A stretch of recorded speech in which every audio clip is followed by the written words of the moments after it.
शाम जिनकी नए झगड़ों में फसादों में कटी, रात बस खुदकुशी करने के इरादों में कटी, ऐसे कमबख्तों को मरने से बचा लूं तो हंसूं। भारत में रहना है तो भारत से प्यार करो, नहीं इस भारत से मुख मोड़ जाइए।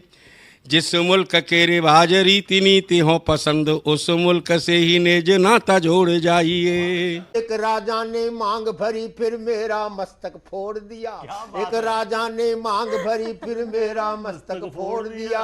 5 साल वाला गठबंधन 10 महीने में तोड़ दिया। सुलझा विवाद श्री राम जन्मभूमि वाला, बन रहा मंदिर है जय सिया राम की। नाच नर नारी झूम धरती को चूम चूम, देवगण बोले जय जय अयोध्या धाम की। तुमने गोकुल की गोपियों से अगर क्या बात है। प्रेम का व्याकरण पढ़ा, फर्क नहीं होता है राजा और भिखारी में, दोनों की सांसें काटी है समय की तेज कटारी ने। भारत के नौजवानों भारती पुकारती है, भेदभाव छोड़कर साथ साथ आइए। गाहों पे लगी है फिर भारती की लाज, आज सिंहनाद कर सोए राष्ट्र को जगाइए। दोस्तों नमस्कार, मैं डॉक्टर प्रवीण शुक्ल आपको प्रणाम करता हूं। सतमौला कवियों की चौपाल में आपका हार्दिक स्वागत करता हूं। अभी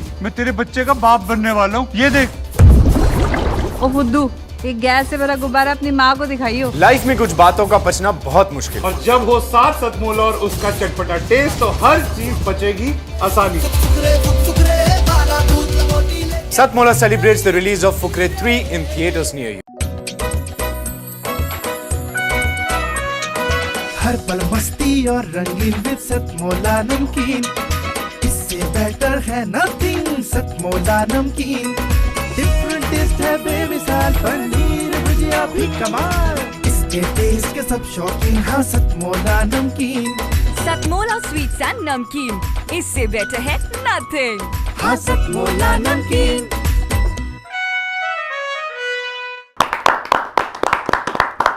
नमस्कार, सतमौला कवियों की चौपाल में आप सभी दर्शकों का हार्दिक स्वागत है। सतमौला कवियों की चौपाल, आपकी अपनी चौपाल।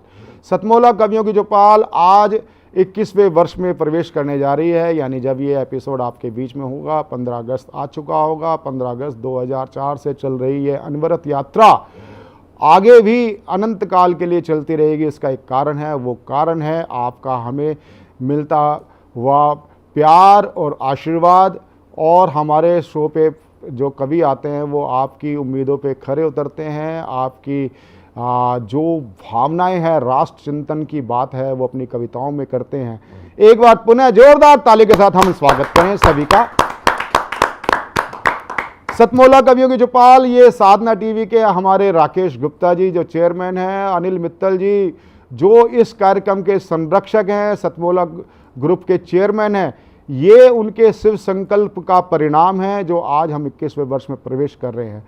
सतमौला कवियों की चौपाल में आज मैं जिनको सबसे पहले एक काव्य आहुति के लिए जो अनुष्ठान में डाली जानी है, उसके लिए मैं जिनको आह्वान करना चाहता हूँ, वह होते हैं देश के, बहुत देश ही नहीं, देश के लाडले युवा तो हैं। युवा से आगे जो बड़ी बात है कि वो उन्होंने देश की सरहदों को पार करके अपनी भगवा कविताओं, मैं ओज कविता नहीं, भगवा कविता, और भगवा भी उन्होंने धारण कर रखा है और भगवा मैंने भी धारण कर रखा है।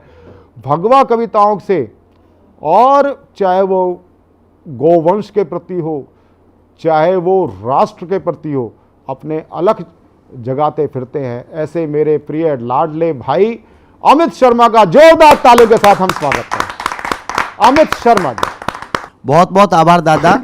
मैं सतमौला कवियों की चौपाल जितने भी दर्शक गण देख रहे हैं, श्रोता सुन रहे हैं, मैं उनको नमन करता हूं, प्रणाम करता हूं। और जैसा दादा ने बताया कि एक देश में फिजी और ऑस्ट्रेलिया, तो हम भी साथ साथ थे। भारत सरकार का एक बहुत बड़ा सम्मेलन हुआ था, वहां पर हम साथ में थे और 4-5 दिन हमने साथ में ही गुजारे। और मित्रों, जैसे कि ये बहुत बड़ी बात है कि किसी एपिसोड को 21 वर्ष हो जाए। 2 दशक से लगातार साधना टीवी पर सतमौला कवियों की चौपाल चल रहा है। मैं कोटि शुभकामनाएं देता हूं, बधाई देता हूं आदरणीय दादा प्रवीण आर्य जी को। स्वतंत्रता दिवस का अवसर है जब अगस्त आता है। आज से 76 वर्ष पहले, 77 वर्ष पहले जब हम आज़ाद हुए थे, स्वतंत्र हुए थे, तब जाकर अपने सैनिकों ने यही शब्द कहे होंगे, क्रांतिकारियों ने यही शब्द बोले होंगे कि लेके देशभक्त आगे बढ़ते ही जाते थे, कहते से भारत की शान का तिरंगा और जनगण मन वंदे मातरम धुन इसकी, सभी धर्मों के है ईमान का तिरंगा। बहुत अच्छे, बहुत अच्छे, जनगण मन वंदे मातरम धुन इसकी, सभी धर्मों के है ईमान का तिरंगा। और भुजा एक घायल हुई दूसरी से थाम लिया, भुजा एक घायल हुई दूसरी से थाम लिया, झुकने न दिया हमने मान का तिरंगा, झुकने न दिया हमने मान का तिरंगा। और कुर्बानी रंग लाई दुल्हन आजादी की आई, राजपथ पे लहरा सम्मान। बहुत अच्छे, बहुत अच्छे, राजपथ पे लहरा तिरंगार का तिरंगा। और मित्रों, जब हम आजादी की बात करते तो बिना कश्मीर के ये बात नहीं हो सकती। मैं बहुत बहुत बधाई देता हूं, शुभकामनाएं देता हूं अपनी सरकारों को, जिन्होंने कश्मीर मुद्दे को हल कर धारा 370 इस देश से हटा दी। जब धारा 370 हटी तो उस समय पर 3 मुख्यमंत्री कहा करते थे कि अगर धारा 370 हटी इस देश से तो कश्मीर में कोई तिरंगा उठाने वाला नहीं मिलेगा। और तिरंगा उठाने वाले तो करोड़ों दर्शक साधना टीवी के माध्यम से कवि सम्मेलन सुन रहे हैं, आज उनको उठाने वाला कोई नहीं मिल रहा। तब दादा कहना चाहता हूं कि बारूद भरा तुमने घाटी में, उसको तो फटना ही था। बारूद भरा तुमने घाटी में, उसको तो फटना ही था। कलंक बनी थी 370, उसको तो हटना ही। बहुत अच्छे, बहुत अच्छे, बहुत अच्छे। कलंक बनी थी 370, इसको तो हटना ही था। और राजद्रोह की गर्म हवा का लम्हा ठहर गया देखो, लाल किले से लाल चौक तक लहर गया देखो। और प्रचंड बहुमत भारत ने ना ऐसे ही दे दिया साहब, तुमने सावरकर का वंशज हल्के में ले लिया साहब। बहुत अच्छे, बहुत अच्छे, तुमने सावरकर का वंशज हल्के में ले लिया साहब। और बाधा कितनी भी आए भूचाल से नहीं डरा करते, हम अंध उपासक महाकाल के काल से नहीं डरा करते। डमक डमक डम डम डम शिव शंकर फिर से डोल गया, खुद की नगरी खून में देखी, नेत्र तीसरा खोल गया। और एक विधान, एक परिधान और एक संविधान होगा, लाल चौक पर तिरंगे की छाया में राष्ट्रगान होगा। बहुत अच्छे, बहुत अच्छे, बहुत अच्छे। लाल चौक पर तिरंगे की छाया में राष्ट्रगान होगा। और युगों युगों तक सभी पढ़ेंगे अजब कहानी बना दिया। दादा अगली पंक्ति में कुछ चाचा जनों भाईजानों के नाम आएंगे कि युगों युगों तक सभी पढ़ेंगे अजब कहानी बना दिया। अलगाववाद का चचा गिलानी पानी पानी बना दिया, अलगाववाद का चचा गिलानी पानी पानी बना दिया। केसर की क्यारी में सारे बोते अपने पाप रहे, जिम्मेदार उमर फारूक के दोनों बेटे बाप रहे। ना महबूबा ही दिखती है, नहीं पाक और चीन दिखा, अब तक वो बीमार आदमी नहीं मलिक यासीन दिखा। और अंधियार मिटाने का जिम्मा था, अंधियार मिटाने का जिम्मा था, जलते दिए की बाती पर राष्ट्रवाद स्थापित कर दिया। राष्ट्रवाद स्थापित कर दिया अलगाववाद की छाती पर। और मां को सब कुछ दे डाला, मां को सब कुछ दे डाला, तब जाकर हम बड़े हुए हैं। जहां पे पीएम खड़े हुए हैं कई हिमालय गढ़े हुए, जहां पे पीएम खड़े हुए हैं कई हिमालय गढ़े हुए हैं। और मुकुट देश का बचा लिया और लाज बची सम्मान की, हल्की कुर्सी मत समझो तुम भारत के प्रधान की। जो कविता से राज बदलता वो दिनकर कुर्सी में है। बहुत अच्छे, बहुत अच्छे, बहुत अच्छे। दादा दिनकर जी बैठे, दादा बागीश दिनकर, उनके सानिध्य में पढ़ना चाहता हूं। और हास के बहुत बड़े कवि वेद दादा बैठे हुए हैं, तब जा कहना चाहता हूं कि जो कविता से राज बदलता, सिंहासन खाली करो कि जनता आती है। तब जाके कहता हूं कि जो कविता से राज बदलता वो दिनकर कुर्सी में है। बैल की भांति कोल उचलाया सावरकर कुर्सी में, बहुत अच्छे, बहुत अच्छे। बैल की भांति कोल उचलाया सावरकर कुर्सी में है। 1.25 अरब के भारत का भी प्यार यहां कुर्सी में है। डॉक्टर केशव राव हेडगेवार यहां कुर्सी में है। माधवराव सदाशिवराव का अंतस कुर्सी में है। 20 साल तक संघ चलाया देवरस कुर्सी में है। तूफानों में पार लगाई वो नैया कुर्सी में है। जीवन हवन किया जिसने रज्जू भैया कुर्सी में है। और अब तक कितने नींव बने हैं रण बांकुरे कुर्सी में, स्वयं समर्पित होके लगे हैं बाल ठाकरे कुर्सी। बहुत अच्छे, बहुत अच्छे, स्वयं समर्पित होके लगे हैं बाल ठाकरे कुर्सी में। और सत्य सनातन परंपरा, सत्य सनातन परंपरा जब दानव से ठन जाती है, जब असुर पराजित होते हैं तो ये कुर्सी बन जाती है। बहुत अच्छे, बहुत अच्छे, बहुत अच्छे, बहुत बहुत बहुत बहुत शुभकामनाएं। आज सुस्थापित कवि बन चुके हैं जो पूरे देश भर में ही नहीं बल्कि विदेशों में भी उनका नाम का डंका बज रहा है। ऐसे हमारे बीच में कवि उपस्थित हैं जिन्होंने प्रारंभ किया हमारे टीवी शो सतमौला कवियों की चौपाल से। वो होते हैं हमारे बड़े भाई सुनहरी लाल वर्मा तुरंत जी।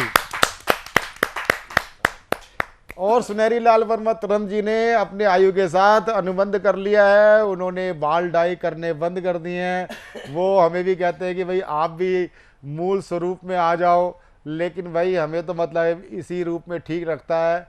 और ये तुरंत जो दादा हैं, तुरंत नाम ऐसे ही नहीं पड़ गया इनका।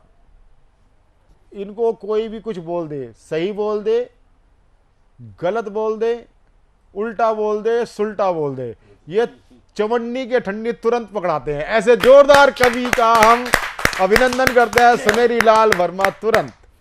तो सुनहरी लाल वर्मा तुरंत मूलतः ब्रज के कवि हैं और ऐसे कवि जो अध्यापन में रहते हुए उन्होंने काव्य पाठ कार्य प्रारंभ किया और उनकी कई कविताएं अनेक राज्यों की पाठ्य पुस्तकों में आपकी कविताएं लग चुकी हैं। आपने राम मंदिर पर भी बहुत अच्छी एक आपकी पुस्तक आई, वो आपकी पुस्तक मेरे पास नहीं पहुंची लेकिन मुझे जानकारी मिली।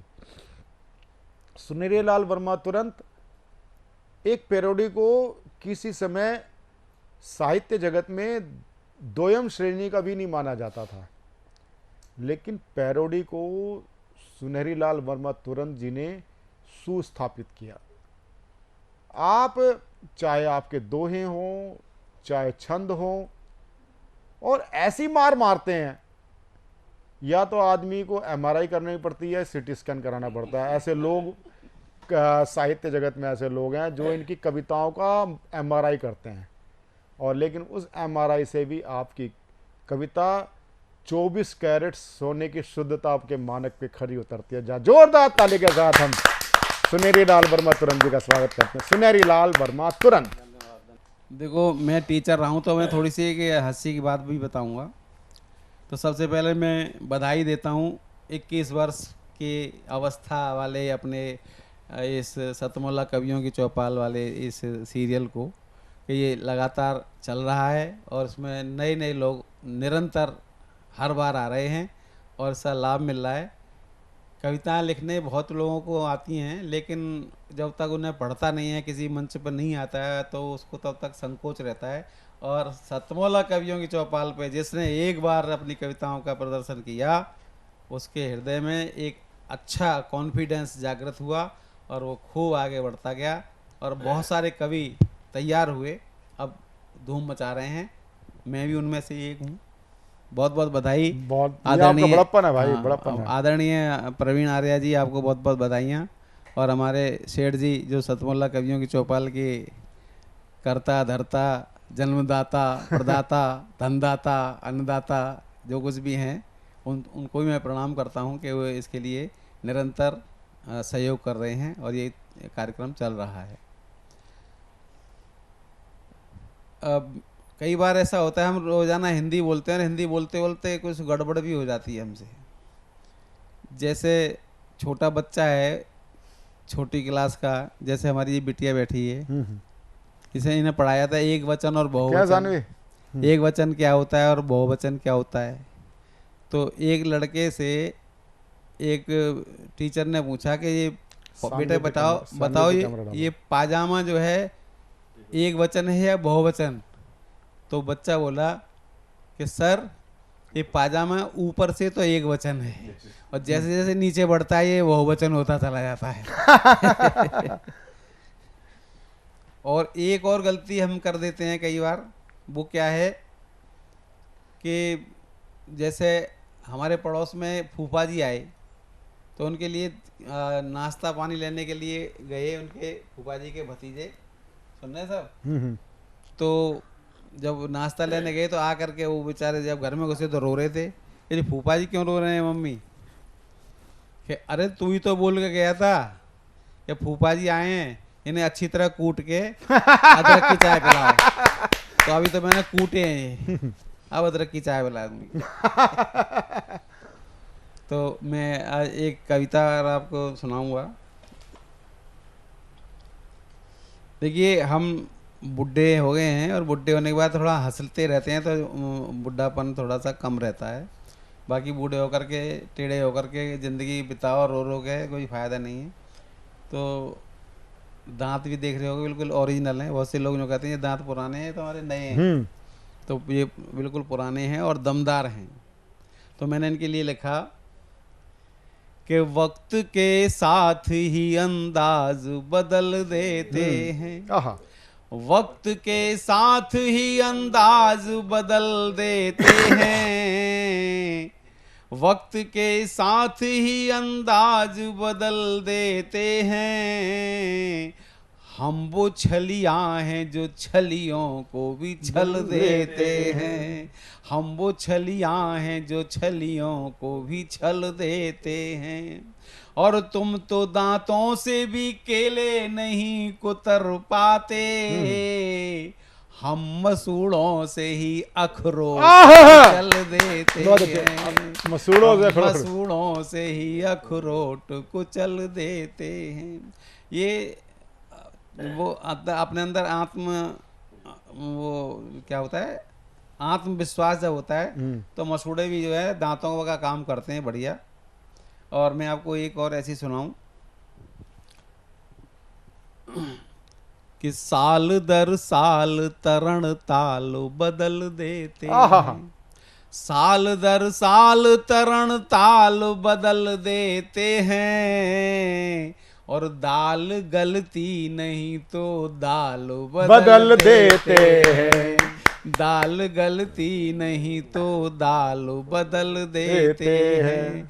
और पुराने जाल अगर काम में नहीं आते तो मछलियां देख के हम जाल बदल देते हैं। क्या शानदार प्रयोग है। मछलियां देख के हम जाल बदल देते हैं। और दिल्ली के लोग कितने चालाक हैं, इतने चालाक हैं कि सब कुछ बदल देते हैं। चांदनी चौक से कुछ सामान लेकर के आओ, पैक करा कराया, घर पे आके देखो तो वो नहीं मिलेगा जो लेके आए तो कुछ और ही निकलेगा। कई लोग वहाँ ऐसा करते हैं, सारे नहीं करते, कुछ लोग ऐसे ही करते हैं। एक बार मेरे साथ हुआ था कि बंद पैकेट का नया माल बदल देते हैं, बंद पैकेट का नया माल बदल देते हैं। और लोग बनते ही बड़े चालू बदल देते हैं, लोग बनते ही बड़े चालू बदल देते हैं। और हम तो उनसे भी सनम 4 कदम आगे हैं, साल होता नहीं ससुराल। वाह वाह भाई, इस पर वाह नहीं करनी थी। ये हमारी टेंशन वाला कविता का अंश है। हमारी ससुराल वाले किराए के मकान में रहते हैं और 11 महीने का एग्रीमेंट होता है, तो ससुराल दूसरे मोहल्ले में चली जाती है। आप जो सोच रहे हो वो बात नहीं है। एक जमाना था, युवावस्था थी, तो क्या हाल था जैन साहब, युवावस्था में कि चांद छिप जाए सितारों से मजा लेते, चांद छिप जाए सितारों से मजा लेते थे। और फूल मिलते नहीं खारों से मजा लेते थे। और उनके दीदार सामने से जब नहीं होते, उनके दीदार सामने से जब नहीं होते, तो हम तो छुप छुप के दरारों से बहुत अच्छे। और आज वो मजे कैसे हो गए बुढ़ापे में कि पार्क में बैठ नजारों का मजा लेते हैं, पार्क में बैठ नजारों का मजा लेते हैं। और एक सूरत में हजारों का मजा लेते हैं। और अपनी बुढ़िया को गर्लफ्रेंड समझ लेते हैं। वाह वाह, अपनी बुढ़िया को गर्लफ्रेंड समझ लेते हैं। क्या सकारात्मकता है। और ब्याह करके भी कुआरों का बहुत अच्छे, बहुत अच्छे, बहुत अच्छे, बहुत अच्छे, बहुत अच्छे। ये आनंद लेने हैं तो कहीं भी आनंद लो, नहीं लेने तो कहीं भी आनंद नहीं। मस्ती जिंदगी में है और बहुत बढ़िया है, उसको लेते रहिए, आगे बढ़ते रहिए। अब मैं एक वो सुना दूं, एक पैरोडी सुना दूं। हाँ बिल्कुल, स्वागत स्वागत। देखो, हम और आप एक से होते जा रहे हैं, वो बाल विधवा से हाँ। हो रहे हैं। जिनके बाल चले जाएं वो बाल विधवा से हो जाते हैं। क्या- तो हमारे क्या- जैन साहब ने भी हाथ फिरा लिया है। क्या भाई साहब आपने बात कही। तो मैं एक कविता आपको सुनाना चाहूँगा, गजल है कि वे कुछ दिन कुछ साल जाने कहाँ गए। जवानी में बाल ऐसे लटके होते थे, नहा के आते थे तो ऐसे ऐसे हिला देते थे जैसे कुत्ता फड़फड़ा देता है ना। ऐसे चारों तरफ को बूंदे बूंदे पानी बिखर जाता था, और जब पढ़ते थे तो बार बार झटका मारते थे ऊपर को।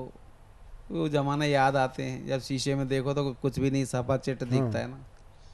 तब ये एक पंक्तियां निकल के आई कि वे कुछ दिन कुछ साल जाने कहाँ गए। गर्ग साहब, वे कुछ दिन कुछ साल जाने कहाँ गए, और सिर के सारे बाल जाने कहाँ गए, और वे कुछ दिन कुछ साल जाने कहाँ गए।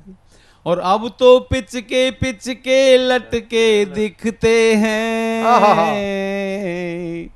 अब तो पिचके लटके दिखते हैं, टमाटरों से गाल जाने कहाँ गए, और वे कुछ दिन कुछ साल जाने कहाँ गए। और लिख लिख अपने नाम दिए थे जो हमको। गर्ग साहब याद करना जरा कि लिख लिख अपने नाम दिए थे जो हमको, उनके वो रूमाल जाने कहाँ गए। बहुत अच्छे, बहुत अच्छे, बहुत अच्छे। और वे कुछ दिन कुछ साल जाने कहाँ गए, और खुद आकर रोज मछलियां फंसती थी, खुद आकर रोज मछलियां फंसती थी, वो रेशम के जाल जाने कहाँ गए, और वो कुछ दिन कुछ साल जाने कहाँ गए। और सुबह दोपहर शाम उस समय से मिलते थे, सुबह दोपहर शाम उस समय से मिलते थे, वो रोटी वो दाल बहुत अच्छे, बहुत अच्छे, बहुत अच्छे, बहुत अच्छे। वो रोटी वो दाल जाने कहाँ गए, और टमाटरों से गाल जाने कहाँ। बहुत अच्छे, बहुत अच्छे, बहुत अच्छे, और सिर के सारे बहुत अच्छे, बाल बहुत अच्छे, बहुत अच्छे। ये थे सुनेरी लाल वर्मा तुरंत। अब मैं ऐसी कवित्री को मैं प्रस्तुत करने जा रहा हूं। ये हमारे अखंड भारतीय दिवस के मौके पे हमने किस वर्ष में हम प्रवेश कर रहे हैं, उस अखंड हिंदुस्तान के एक पुण्य स्मरण पर मैं देश की लाडली ओजस्वी कवित्री, जिनका नाम होता है प्रियंका राय। प्रियंका राय देश भर में जानी जाती है अपनी ओजस्वी वाणी से, चाहे वो शिव वाणी हो, चाहे वो शिव का तांडव हो, चाहे वो प्रभु श्री राम को याद करती हैं, चाहे वो कृष्ण को याद करती हैं, तो साक्षात सारे देव उतर के उनकी कविता सुनने के लिए जैसे आ उमड़ते हैं। जहाँ जोरदार तालियों के साथ प्रियंका राय। साधना टीवी के माध्यम से सतमोला कवियों के चौपाल के सभी दर्शकों को मैं स्वतंत्रता दिवस की ढेर सारी शुभकामनाएं देती हूं और अपनी बात प्रारंभ करती हूं। जहां मेरे मित्र मेरे भाई अमित जी ने बात को समाप्त किया, वहीं से मैं प्रारंभ करती हूं। आशा यही है कि जब भी कोई कुछ समाप्त करेगा कोई ना कोई प्रारंभ करने वाला होगा। यही सनातन है, यही भारत है। तब एक छंद पढ़ती हूँ। माता भारती की आन बान के लिए लड़े जो सावरकर जी जैसे बलिदानी को प्रणाम है। स्वाभिमान का प्रतीक बन के खड़ी हुई जो सेल्यूलर जेल की कहानी को प्रणाम है। वीरता के पर्याय पर जो उठाते प्रश्न ऐसे मंद बुद्धि अल्प ज्ञानी को प्रणाम है। सारे तीर्थ धाम को हृदय से प्रणाम किंतु सबसे प्रथम काला पानी को प्रणाम है। सबसे प्रथम काला पानी को प्रणाम है। सबसे प्रथम। और कौन लाए स्वतंत्रता, कौन लाए हमारे लिए स्वाभिमान भरा यह दिवस। कुछ एक नामों को छोड़ दिया जाए भैया तो हम अनाम बेनाम गुमनाम कितने ही शहीदों को भूल जाते हैं। तब एक छंद पढ़ती हूँ, सुनिएगा कि वीरता की पृष्ठभूमि खोल के जो देखोगे तो कितनी दबी हुई कहानी मिल जाएगी। चक्र के निशान पे अगर ध्यान दे दिए तो त्याग बलिदान की निशानी मिल जाएगी। रक्त से ही कीमती स्वतंत्रता मिली है हमें, हल तेरे प्रश्न की जुबानी मिल जाएगी। शौर्य से सुसज्जित धरा को जो निहारोगे तो शोणित से सजी कुर्बानी मिल जाएगी। शोणित से सजी कुर्बानी मिल जाएगी। तो आइए उन तमाम शहीदों को याद करते हैं, उन तमाम सैनिकों को धन्यवाद देते हैं जिनके बदौलत हम सभी यह एक सुंदर दिन, एक सुंदर रात जी पाते हैं। तब एक गीत से जोड़ने का प्रयास करती हूँ। अमित जी सुनेगा। तीन रंग का लिए तिरंगा भारत माँ की जय बोलो। तीन रंग का लिए तिरंगा भारत माँ की जय बोलो। वंदे मातरम हो करके निर्भय बोलो। वंदे मातरम हो करके निर्भय बोलो। तीन रंग का लिए तिरंगा भारत माँ की जय बोलो। वंदे मातरम हो करके निर्भय बोलो। समय नहीं है यह रोने का, समय नहीं है क्रंदन का, समय है अमर शहीद हुए हर बेटों के अभिनंदन का। मातृभूमि की रक्षा खातिर, मातृभूमि की रक्षा खातिर तन मन अपना वारेंगे। अगर कुदृष्टि इधर पड़ी तो घर में घुस कर मारेंगे। अगर कुदृष्टि इधर पड़ी तो घर में घुस कर मारेंगे। मानवता के हवन कुंड में, मानवता के हवन कुंड में होकर सभी विलय बोलो। वंदे मातरम वंदे मातरम वंदे मातरम जय बोलो। और कहते हैं कि बहुत बड़ी सी उम्र जीकर क्या करना भैया जब पड़ोसी का नाम तक नहीं पता। एक छोटी सी उम्र जीकर उन शहीदों ने, उन महापुरुषों ने क्या कुछ कर दिया हमारे लिए, तब कहीं याद करती हूँ। सुनेगा। वर्षों जी कर क्या करना है, मर कर के तुम जी जाओ।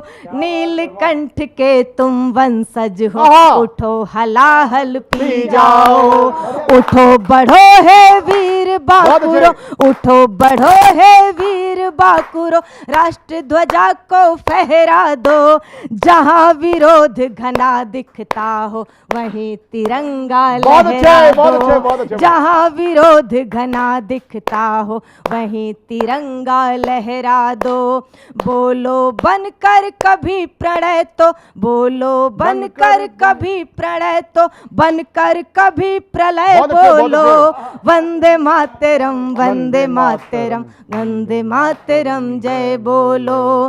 वंदे मातरम हो करके निर्भय बोलो। और गीत का आखिरी बंद, उससे पहले 4 पंक्तियां अपने मित्र अमित को देती हूं और ऐसे तमाम युवाओं को देती हूं कि कोई कृत्य करेंगे नहीं ऐसा जिससे निज राष्ट्र की निंदा हो। कटुता को पनपने देंगे नहीं जिससे भारत शर्मिंदा हो। हे भगत सिंह तेरी बेटी ये तुझको यकीन दिलाती है। हे भगत सिंह तेरी बेटी ये तुझको यकीन दिलाती है। तुम भारत माँ के एक एक बेटे में अब भी जिंदा हो। भारत माँ के एक एक बेटे में अब भी जिंदा हो। और गीत का आखिरी बंद एक उम्मीद एक आशा के साथ पढ़ती हूँ। कि 47 के समय चक्र का करके ध्यान चला जाए, जिसको प्रेम नहीं भारत से पाकिस्तान चला जाए। 47 के समय चक्र का करके ध्यान चला जाए, जिसको प्रेम नहीं भारत से पाकिस्तान चला जाए। पत्थरबाजी नारेबाजी बहुत हो चुका, बंद करो। जो भारत माँ को गाली दे उनका उचित प्रबंध करो। वीर सैनिकों की कुर्बानी का सम्मान जरूरी है। वीर सैनिकों की कुर्बानी का सम्मान जरूरी है। हम तुम चाहे मिट भी जाएं, हिंदुस्तान जरूरी है। हम तुम चाहे मिट भी जाएं, हिंदुस्तान जरूरी है। जहाँ बात हो अधिकारों की, जहाँ बात हो अधिकारों की, उठकर उसी समय बोलो वंदे मातरम, वंदे मातरम हो करके निर्भय बोलो। वंदे मातरम, वंदे मातरम हो कल के निर्भय बोलो। वंदे मातरम, वंदे मातरम हो करके निर्भय बोलो। आज हमारे बीच में है सुप्रसिद्ध विद्वान, राजनीति के पुरोधा, और आपने अटल जी, चौधरी चरण सिंह जी, कर्पूरी ठाकुर जी, सभी के साथ आपने काम किया है। आप देश के लब्ध प्रतिष्ठित राजनेताओं में उच्च श्रेणी के जाने माने आप नेता हैं, राजनेता हैं। मैं आपसे कुछ बातें मैं करूंगा। तो सबसे पहले आपसे मैं जानना चाहूँगा कि आप सतमोला कवियों की चौपाल में आए, और सतमोला कवियों की चौपाल में आप आए, और कल ही मैं आपका एक कार्यक्रम देख रहा था, इंडिया टुडे ग्रुप का प्रोग्राम था, ऊपर वाला सब देख रहा है। आज जो सबसे ज़्यादा जो बात होती है वो होती है आजकल संसद में जिस प्रकार की भाषाएं बोली जा रही हैं, जिस प्रकार की अभद्रताएं होती हैं, उसके बारे में आप क्या कहेंगे? धन्यवाद प्रवीण जी और सभी साथियों। आपने बहुत सामयिक और अलार्मिंग सवाल उठाया है। बड़ी मेहनतों के बाद, बड़ी कुर्बानियों के बाद, बड़ी तकलीफ़ों के बाद हमको आज़ादी मिली। इसमें गांधीवादी तरीके से लड़ने वाले स्वतंत्रता सेनानी भी थे, और भगत सिंह और ऊधम सिंह की तरह से, और नेताजी सुभाष चंद्र बोस और चंद्रशेखर आज़ाद की तरह से अपने अपने तरीके से उत्कृष्ट इच्छा और अभिलाषा के साथ भारत माता पर कुर्बान होने वाले लोग भी थे। सभी के संयुक्त प्रयासों को प्रणाम करते हुए भारत की जो संसद है वो इस समय 140 करोड़ लोगों का प्रतिनिधित्व कर रही है। ये सही है। देश लंबी गुलामी के बाद आज़ाद हुआ, शिक्षा भी संपूर्ण नहीं थी, और लंबी गुलामी ने एक मानसिकता भी हम लोगों की बनाई, जिससे छुटकारा पाने में भी अभी कभी समय लगेगा। वर्तमान में जो गतिरोध है वो बहुत अफसोसजनक है, निराशाजनक है। संसद बनी ही बहस के लिए थी, और लोकतंत्र की पहली शर्त है असहमति, कि हम आपसे भिन्न राय रखते हैं। इसमें न ईर्ष्या है, न विद्वेष है, न नफरत है, न बदले की भावना है, वरना फिर तानाशाही में और लोकशाही में कुछ फ़र्क नहीं बचेगा। हमें तर्क के साथ विनम्रतापूर्वक अपनी बात कहनी है, जिसको सत्ता पक्ष को सुनना है और निराकरण करना है। और संसद चलाने की जिम्मेदारी एक की नहीं, हमें दोनों को बराबरी जिम्मेदारी दी गई है। उनको सुनाने की, तर्कपूर्ण तरीके से उनको सुनने की और समाधान करने की। इधर पिछले कुछ दिनों से जो गतिरोध है वो दुर्भाग्यपूर्ण है। एक तो इससे हमारे सांसदों की छवि खराब हो रही है, दूसरा जो बिल हैं वो बगैर बहस के पास हो रहे जो नहीं होनी चाहिए। ये भी संविधान में निर्मित है कि कोई भी बिल अगर संसद में आएगा, पक्ष और प्रतिपक्ष दोनों तर्क करके उसको दूर करने का प्रयास करेंगे। तीसरा और एक बड़ी बात, विपक्षी दल जब ज़्यादा हाय हुल्ला मचाते हों उनको ये सोचना चाहिए कि गतिरोध जो है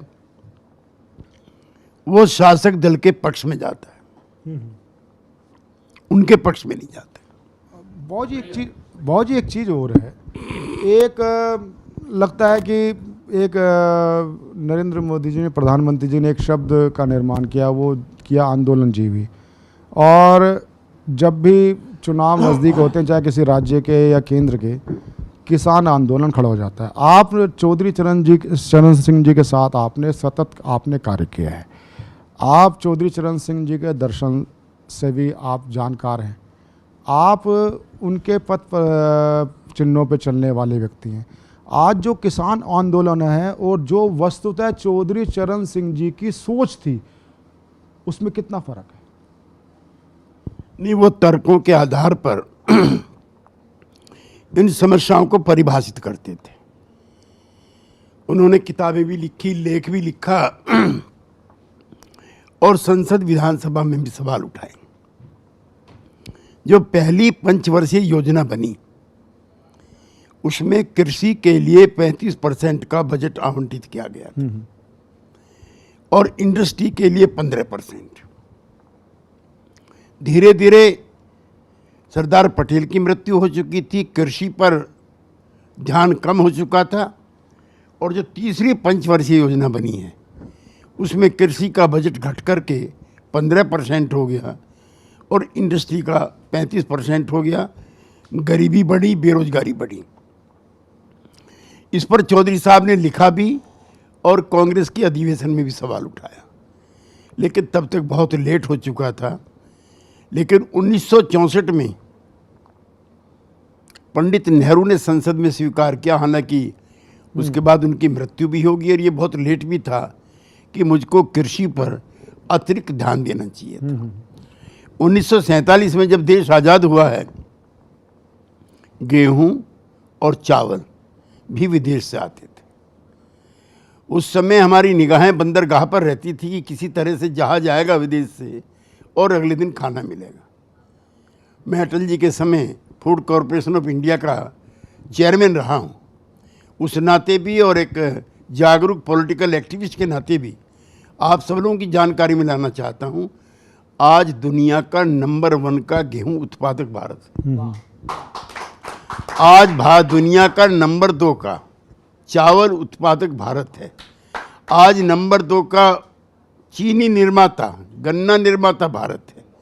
और अब नंबर 1, नंबर 2 जो एक्सपोर्ट होता है वो भारत से हो रहा है, गेहूं का भी, चावल का भी और चीनी का भी। ये आत्मनिर्भरता 75 वर्षों में हमने प्राप्त की है, जिसके लिए इस देश के किसान की जितनी भी प्रशंसा की जाए और कृषि वैज्ञानिकों की उतनी का। बाबू जी, आपने हमारे कार्यक्रम को समय दिया। आप सतमोला कवियों चौपाल में आए। आप से हम शुभकामना चाहते हैं, जहाँ सभी कवियों को और साहित्य समाज को अपना संदेश देने की कृपा करें।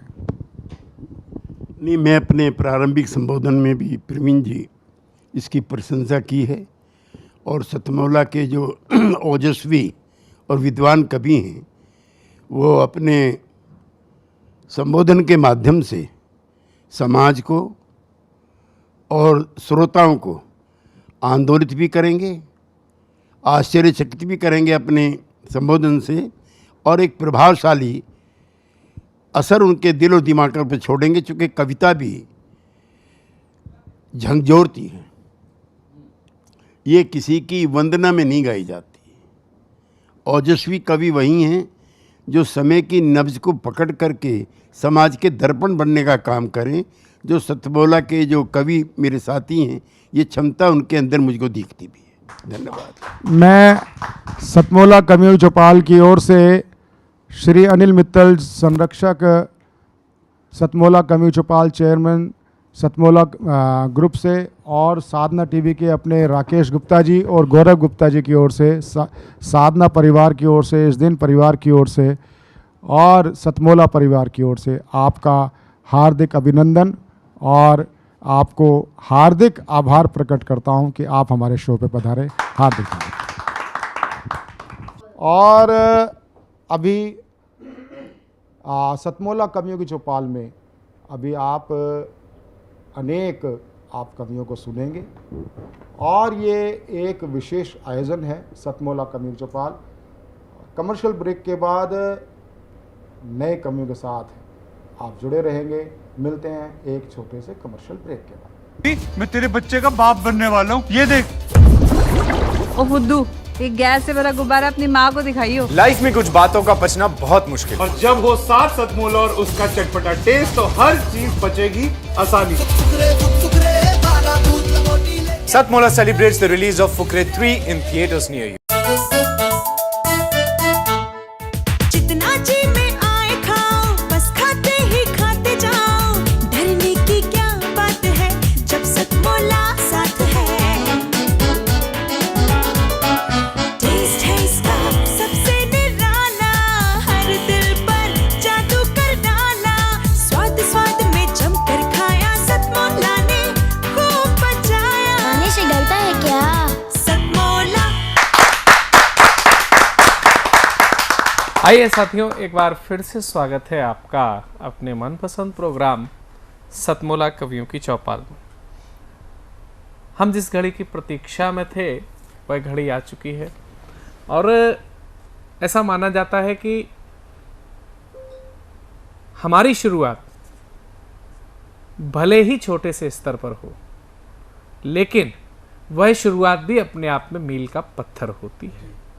और आज देश के एक ऐसे वरिष्ठ साहित्यकार जिन्होंने आज के लगभग 27 वर्षों पहले साहित्य में अपनी कलम को धार देना शुरू किया, तो आज उस धार का पहनापन आप देख सकते हैं कि एक नहीं, दो नहीं, तीन नहीं, बल्कि चार पुस्तकें उनकी आ चुकी हैं। मैं बात करता हूं ग्रेड 1 अधिकारी से सेवानिवृत्त हुए सत्य प्रकाश शर्मा जी, जो कि सत्य के नाम से अपनी कविताएं लिखते हैं और उनकी जो नई पुस्तक आई हुई है वो स्वाति की प्रतीक्षा। तो बिना किसी प्रतीक्षा के हम उनको आमंत्रित करते हैं आप सबकी जोरदार तालियों के माध्यम से।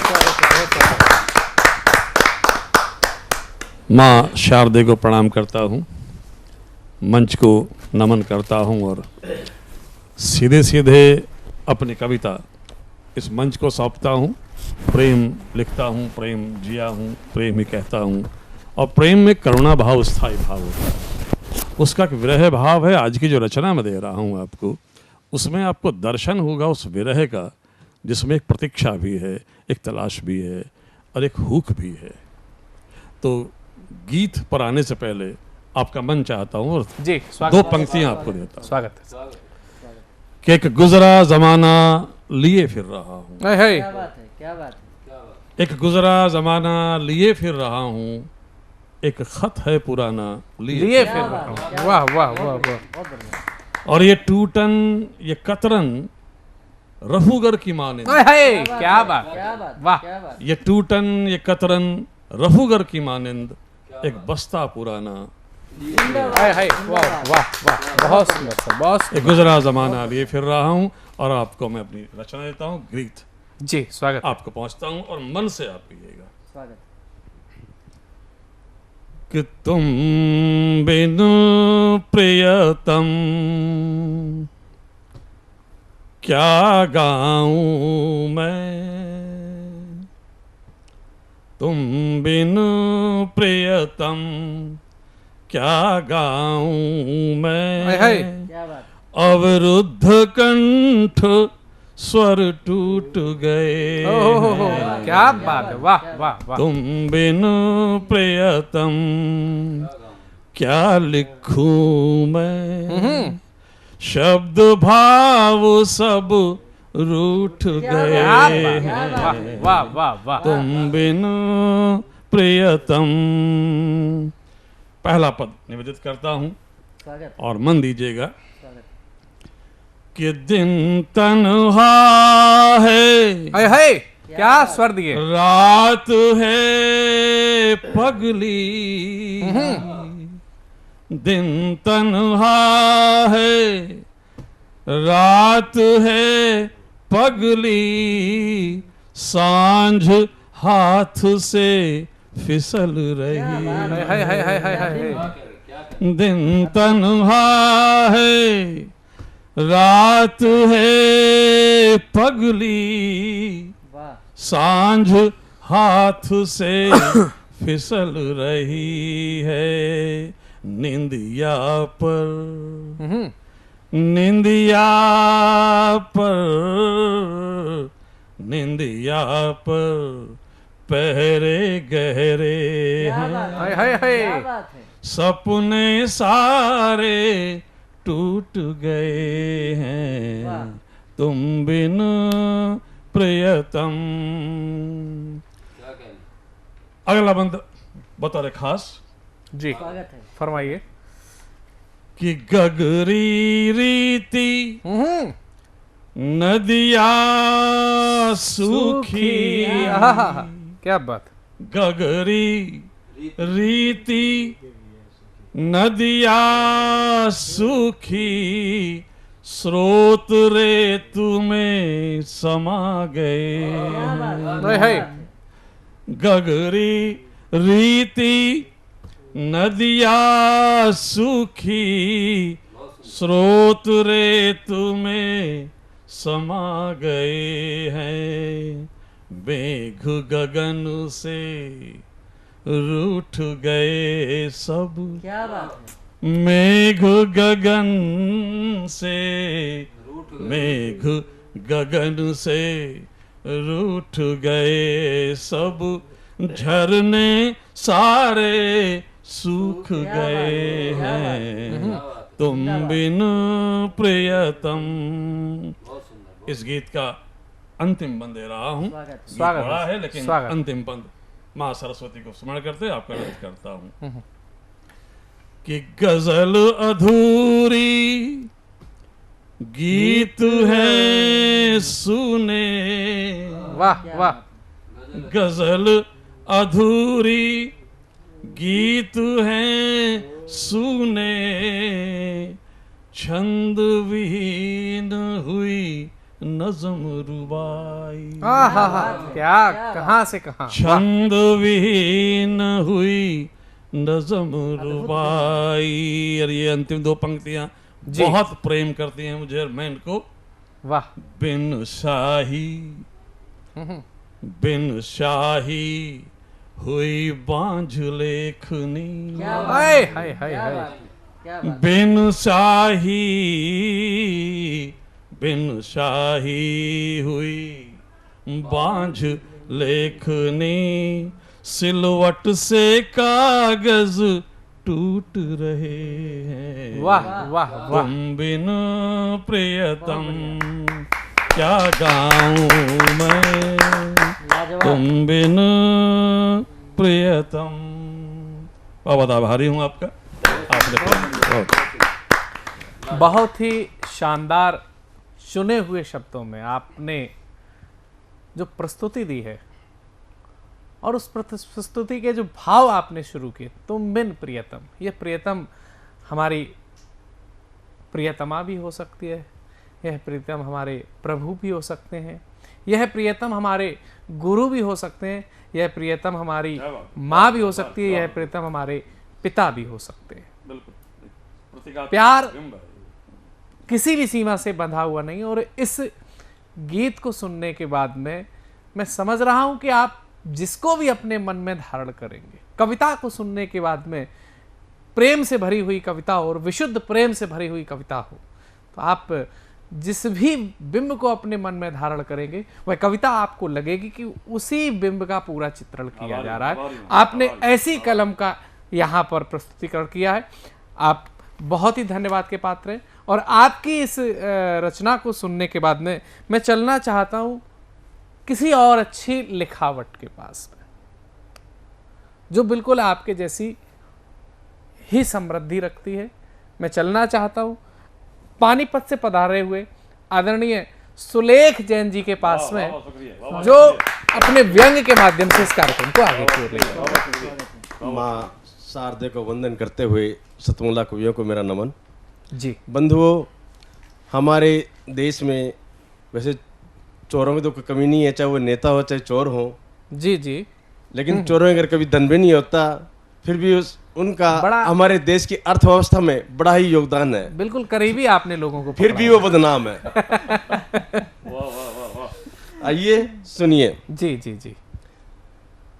हमारे देश की अर्थव्यवस्था में चोरों का बड़ा है योगदान। हाँ हाँ। हमारे देश की अर्थव्यवस्था में चोरों का है बड़ा योगदान।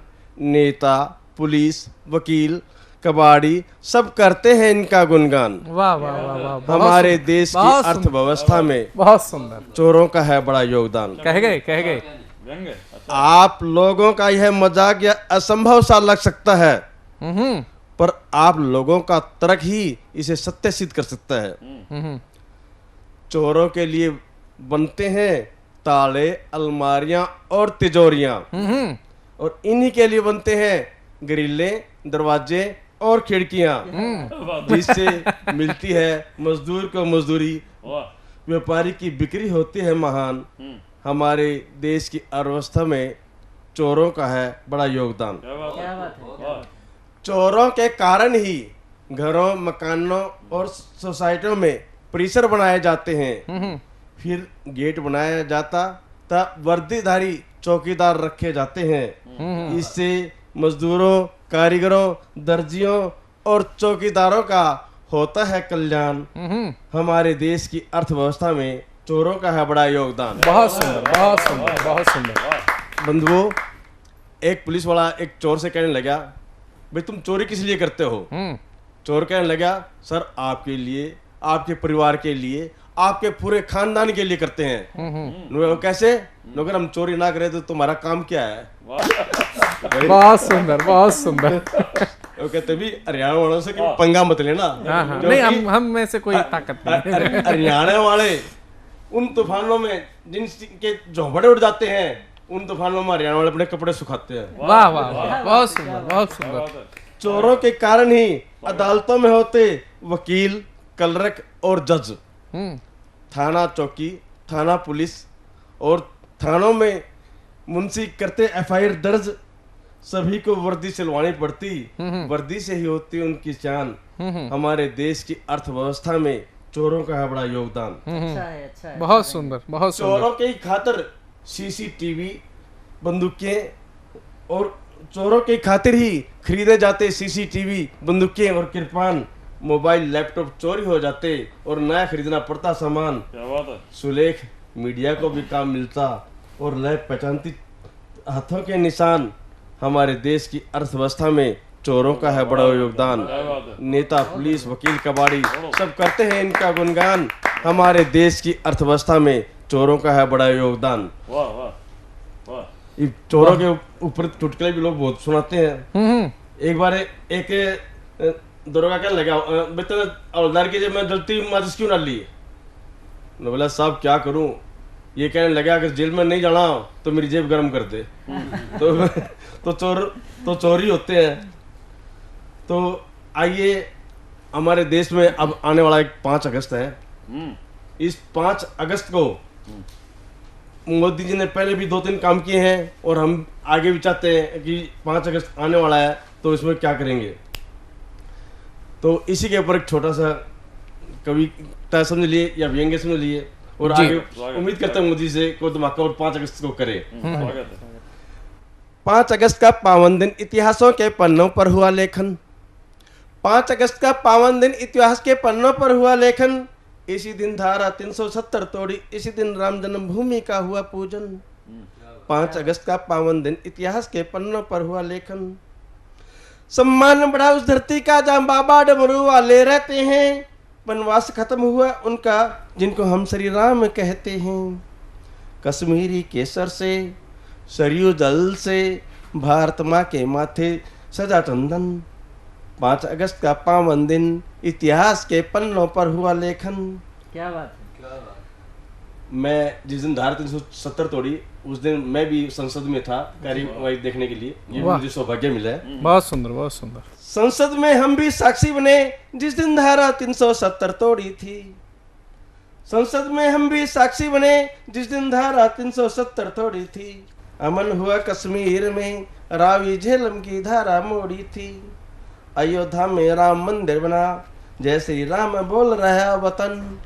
5 अगस्त का पावन दिन, पन्नों पर हुआ लेखन। फूलों वाली वह घाटी जो पत्थर से बोझिल थी, फूलों वाली वह घाटी जो पत्थरों से बोझिल थी। राम मंदिर की वो दीवारें जो एक ढांचे से ओझिल थी।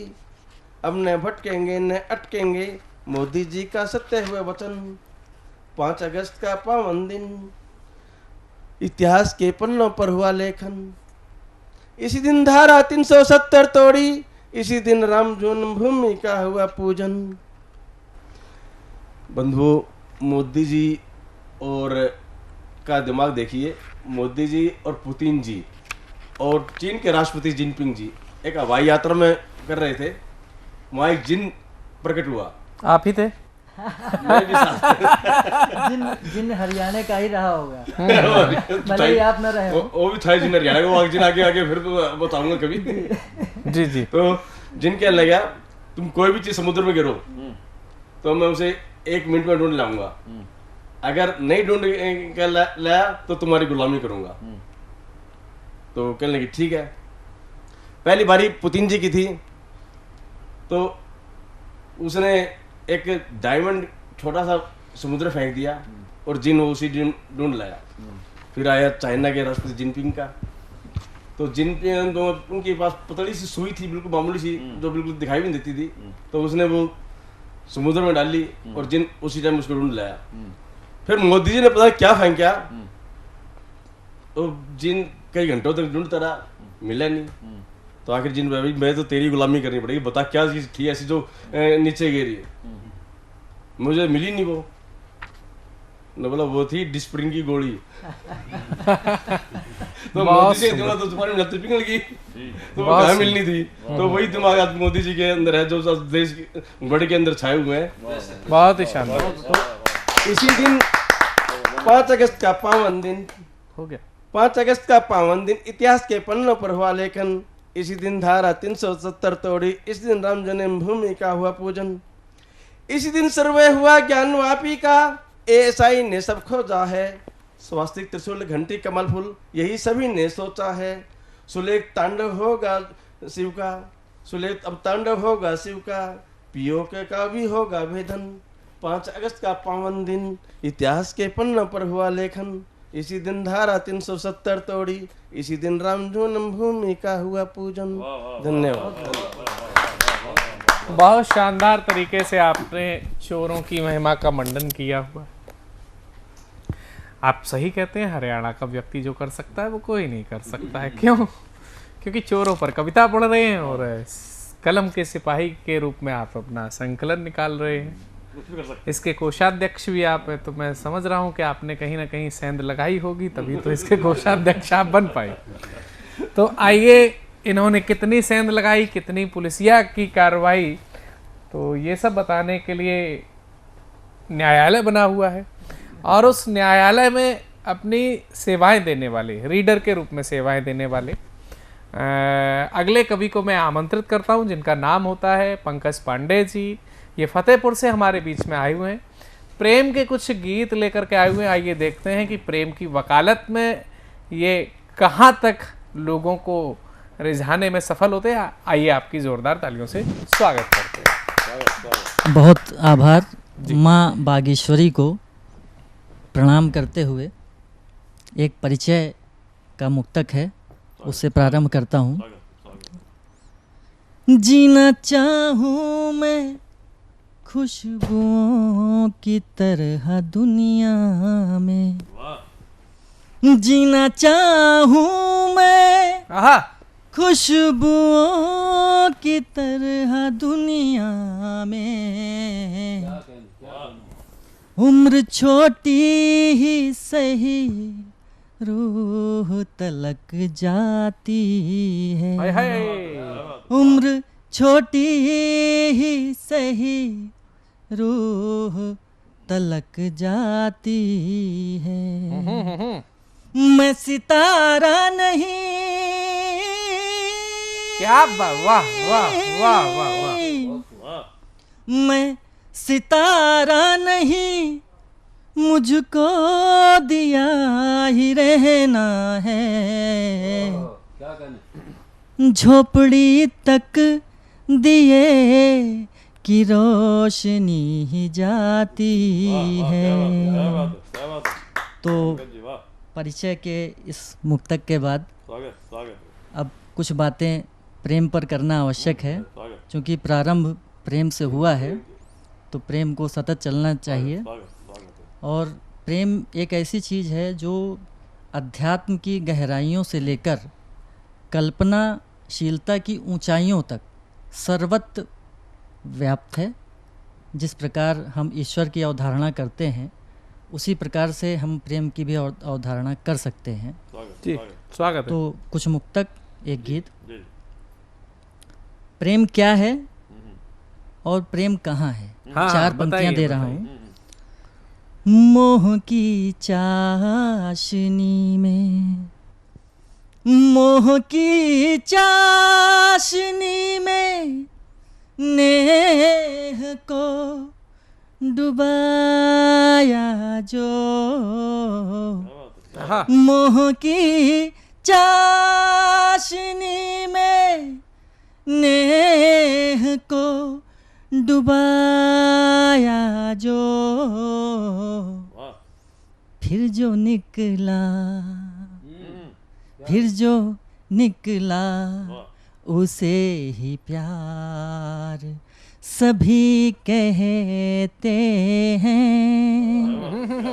मुझको ढूंढा किए ज़माने में, मुझको ढूंढा किए ज़माने में।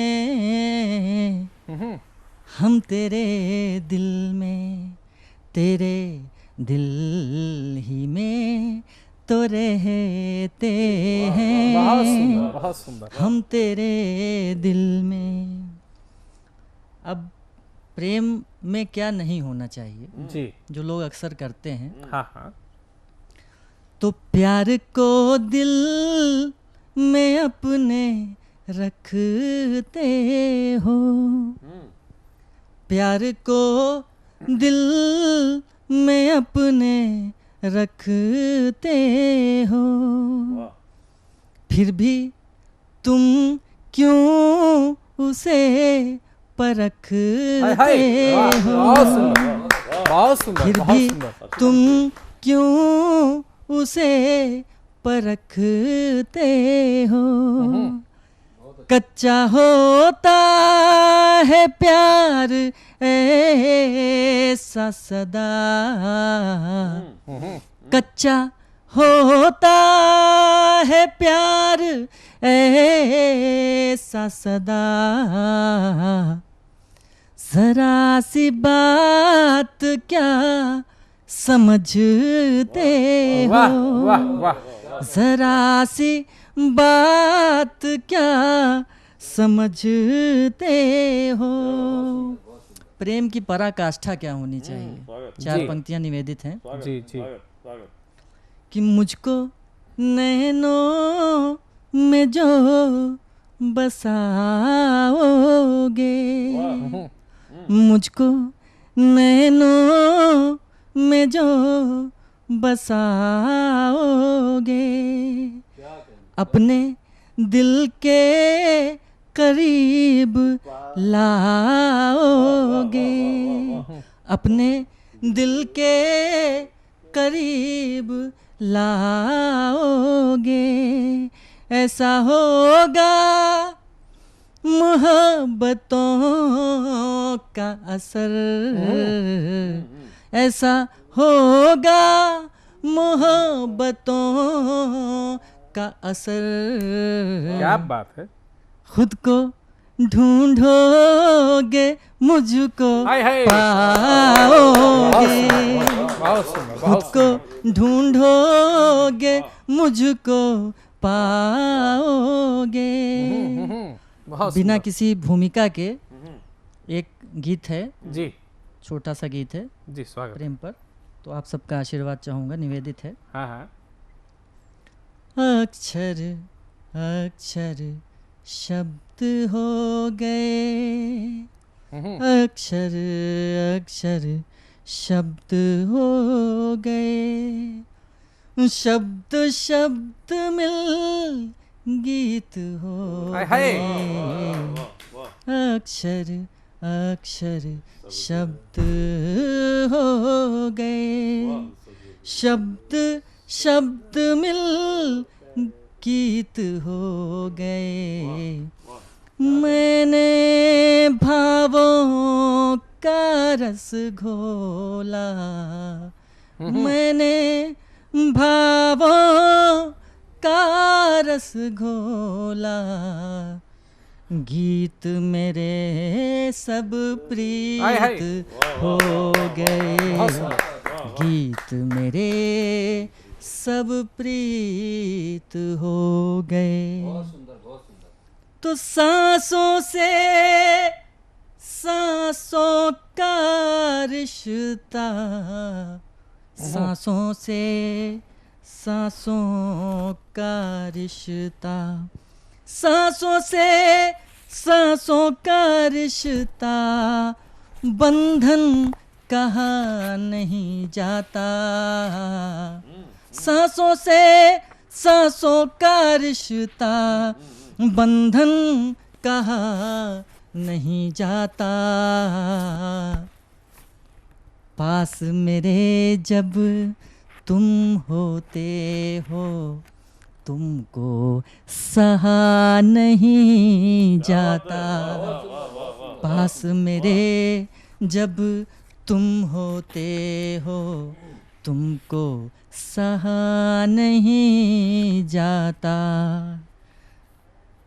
किंतु तुम्हारे बिना भी प्रियतम, किंतु तुम्हारे बिना भी प्रियतम, मुझसे रहा नहीं जाता। तो सांसों की सांसों की सांसों की, तो सांसों की सुगंध की गंगा में डूबे मनमीत हो गए। मैंने भावों का रस घोला, गीत मेरे सब प्रीत हो गए। अंतिम बंद है जी जी, कि हमने उनको हमने उनको स्वर लहरों सा, हाय हाय, हमने उनको स्वर लहरों सा आते जाते देखा है। हमने उनको स्वर लहरों सा आते जाते देखा है। आरोहों अवरोहों से भी प्रीत लगाते देखा है।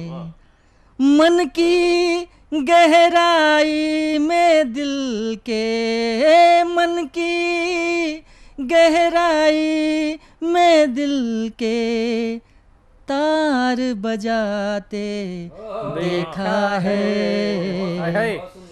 तो मेरे शब्द जो छुए अधर से, मेरे शब्द जो छुए अधर से, शब्द मेरे संगीत हो गए। मैंने भावों का रस घोला, गीत मेरे सब प्रीत हो गए। बहुत बहुत धन्यवाद भाई। जितनी भी तारीफ की जाए मैं समझ रहा हूँ कम रहेगी। आप की शब्द साधना के साथ साथ में स्वर साधना की। और अपने अगले पायदान की ओर चलते हैं। हमारे अगले प्रतिभागी जो कि बड़ी ही दूर से हमारे मध्य पधारी हैं, गुजरात महसाणा से हमारे बीच आई हैं, जो नारियों पर अपनी बात रखेंगी, नारियों पर अपनी कविता कहेंगी।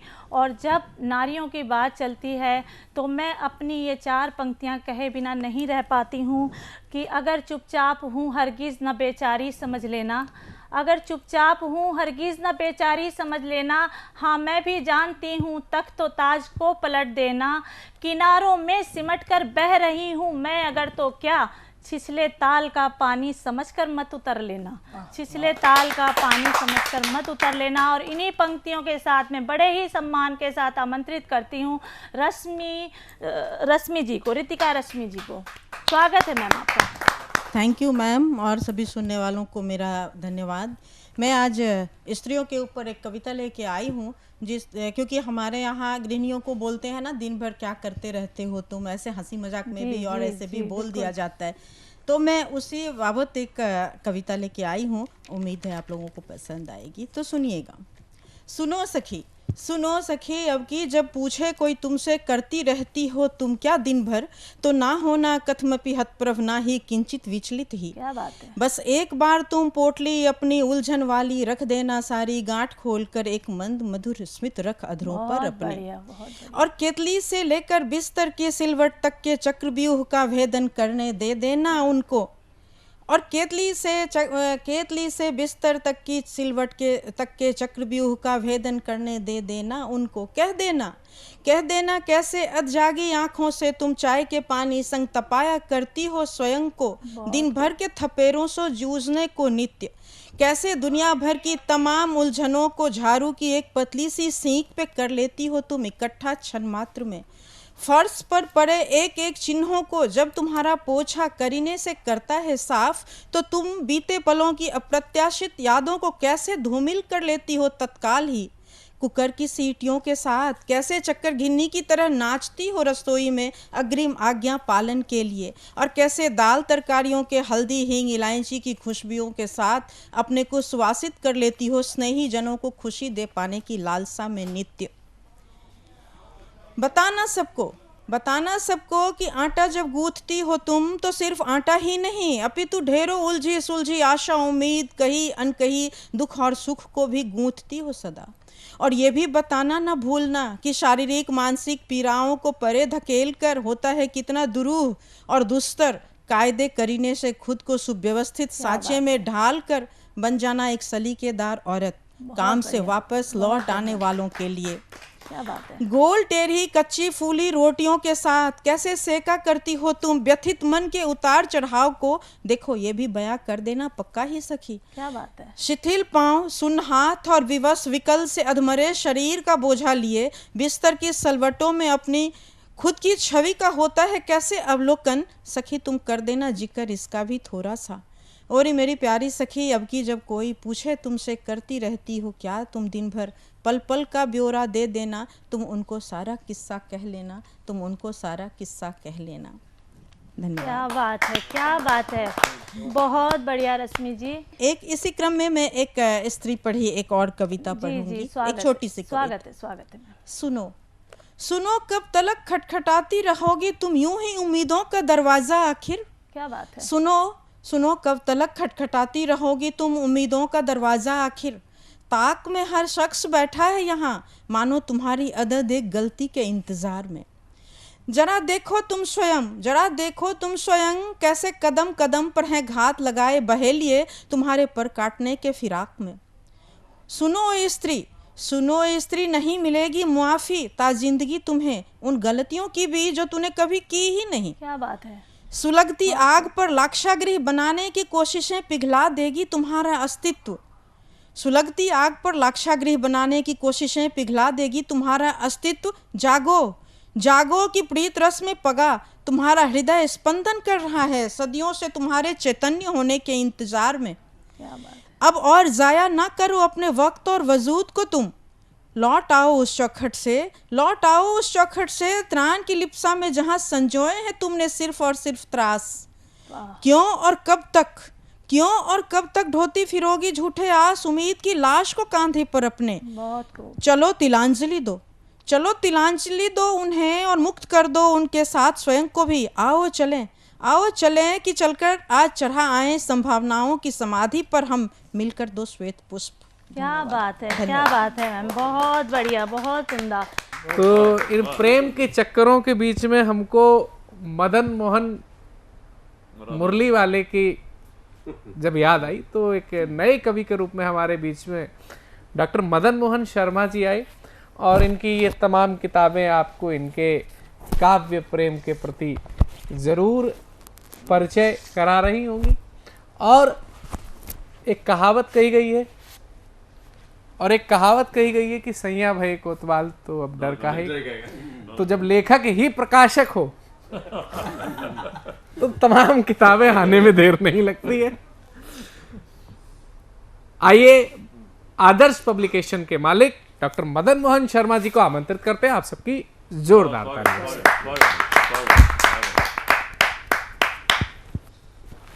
सभी को प्यार भरा नमस्कार। नमस्कार। और 4 पंक्तियों से अपनी शुरुआत करता हूँ जी, और फिर अपनी मंजिल की तरफ कूच करेंगे। हाँ। कि वो शांत है समुद्र सा, वाह, शरारती तूफान सा।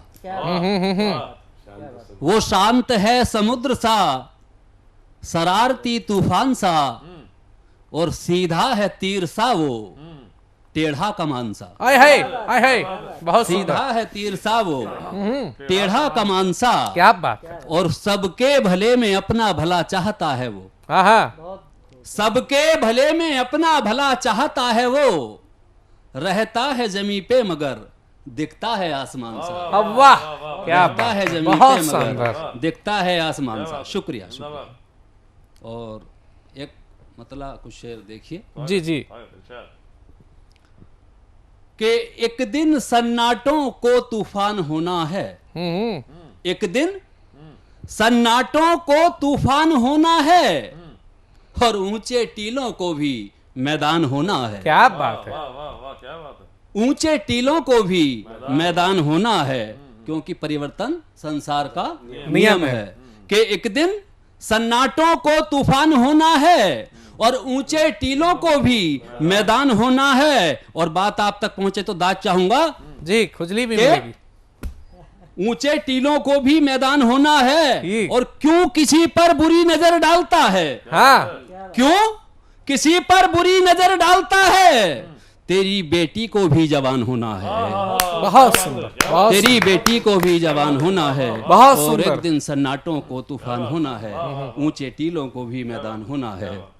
और जो सितम ढाए हैं तूने सफेद बाने में, तवज्जो चाहूंगा, जो सितम ढाए हैं तूने सफेद बाने में, कि जो सितम ढाए हैं तूने सफेद बाने में, ये चर्चा तो सभी की जुबान होना है। ये चर्चा तो सभी की जुबान होना है, और ऊंचे टीलों को भी मैदान होना है। और आखिर शेर समाप्त फरमाएं कि ऊंचे टीलों को भी मैदान होना है, और तेरा गुलाम हूं जो मर्जी करा ले मुझसे।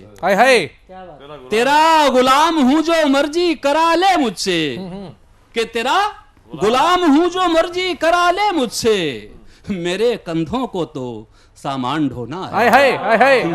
वाह, बहुत शानदार, बहुत शानदार, बहुत शानदार। कि मेरे कंधों को तो सामान ढोना है, और ऊंचे टीलों को भी मैदान होना है। और अब उस तरफ चलते हैं जो मेरी मेन रचना है। जी।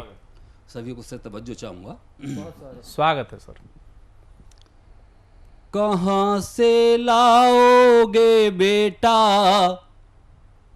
अगर बेटी नहीं होगी। कहां से लाओगे बेटा अगर बेटी नहीं होगी। कहां से लाओगे बेटा अगर बेटी नहीं होगी।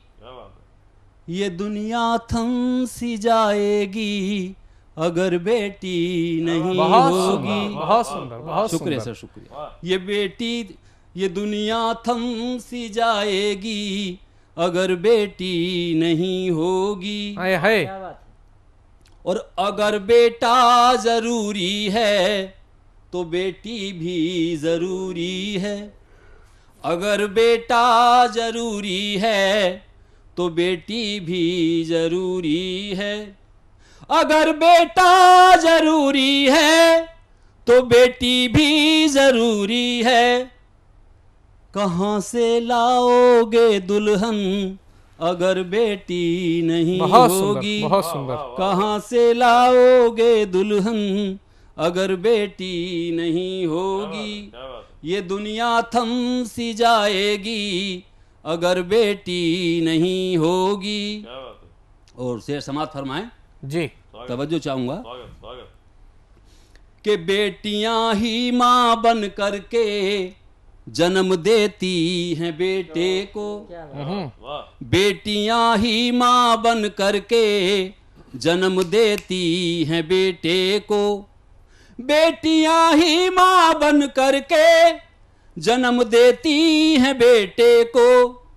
बेटियां ही माँ बन करके जन्म देती हैं बेटे को।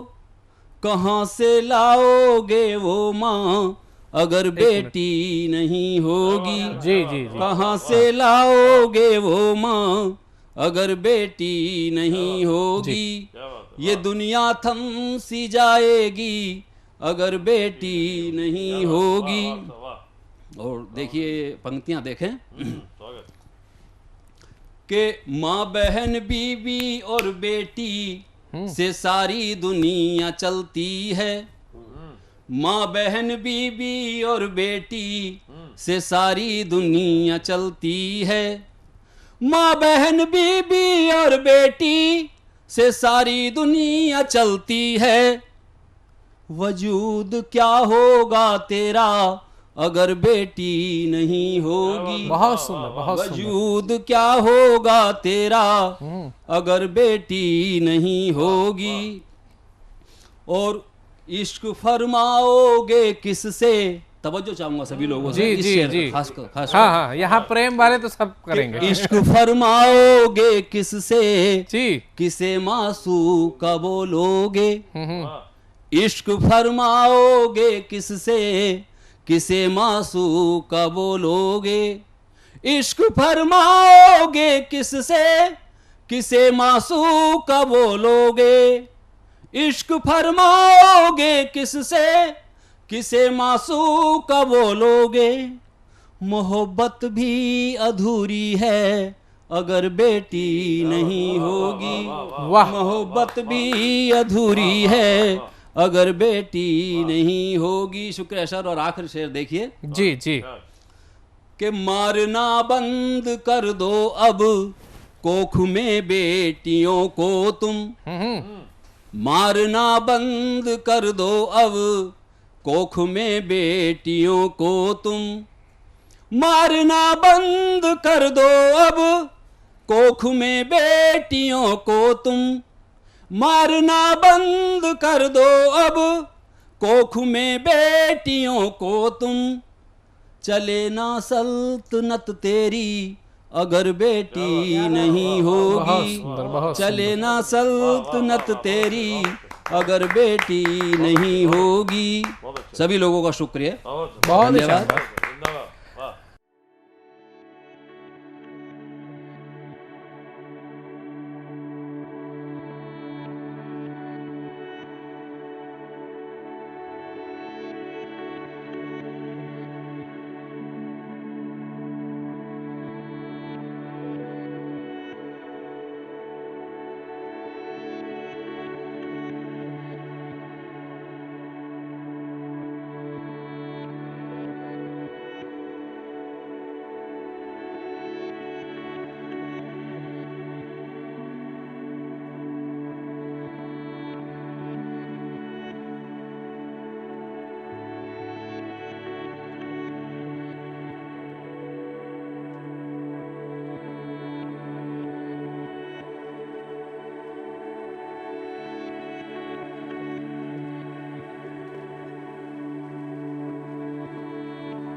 सतमोला कवियों की चौपाल में अभी तक आप सुन रहे थे देश के सुप्रसिद्ध नवांकुर, वृद्धांकुर और वरिष्ठ कवि हमारे साथ थे।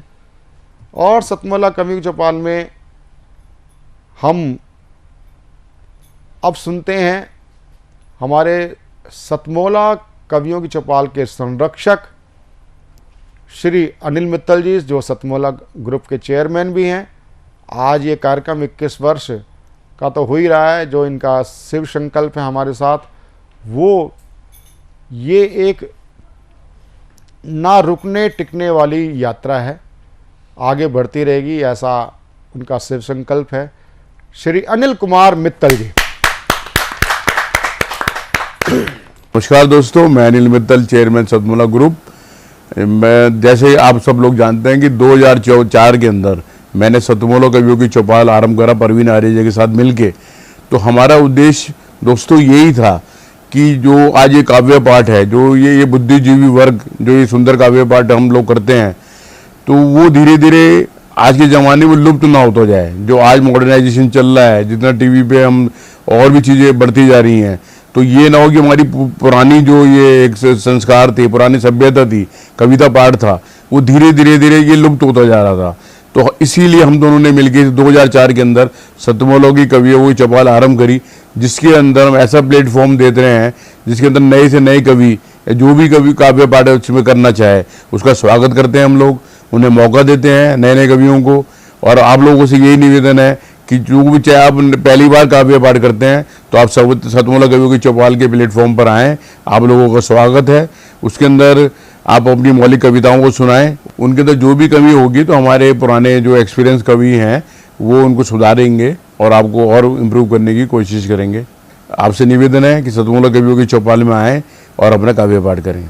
सतमोला कवियों की चौपाल जो 21 वर्ष की हुई है, उसका कारण हमारा परस्पर आपस में विश्वास है।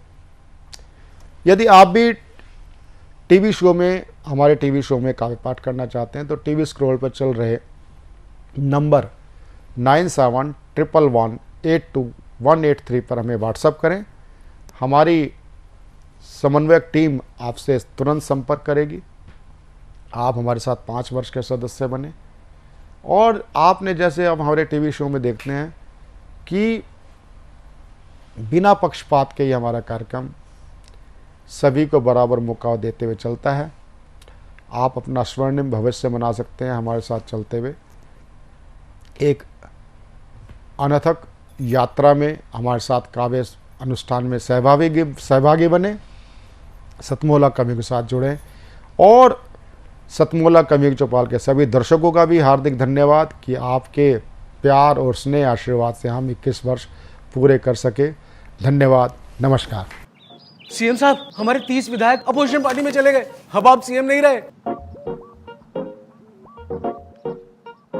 सतमोला तो अब नया सीएम कौन बन रहा है? चल सतमोला खाओ, कुछ भी बचाओ।